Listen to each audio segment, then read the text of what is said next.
আজকে আমি রান্না করছি ইলিশ ভাপা। ইলিশ ভাপা করব বলে আমি 4 পিস ইলিশ মাছ নিয়ে ভালো করে নুন আর হলুদ মাখিয়ে নিলাম।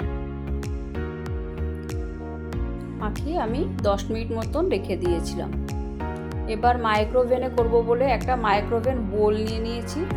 এবার ইলিশ মাছগুলো এক এক করে মাইক্রোওভেন বোলে আমি সাজিয়ে দিচ্ছি।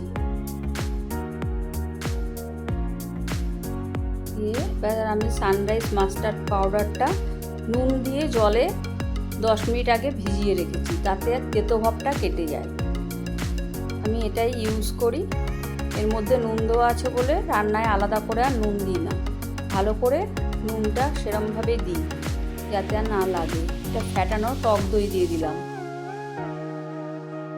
এটা আমার 3 টেবিল চামচ মতন টক দই নিয়েছি, ভালো করে ফেটিয়ে নিয়েছি। এরপর দিয়ে দিচ্ছি কাঁচা লঙ্কাটা আমি মিক্সিতে ভালো করে পেস্ট করে রেখেছি। তোমরা যদি কাঁচা লঙ্কার ঝালটা কম খাও তাহলে কম দিও, গোটা গোটা কাঁচা লঙ্কা ফেলে রেখো, আমি বেটে দিয়েছি। এরপর দিচ্ছি কাঁচা সর্ষের তেল।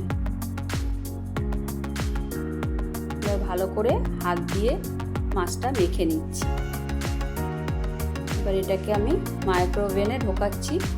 মাইক্রোওভেনে আমি এটা 180 ডিগ্রিতেই 7 মিনিটের জন্য দিচ্ছি। 7 মিনিটেই আমার রান্নাটা পুরো হয়ে যাবে।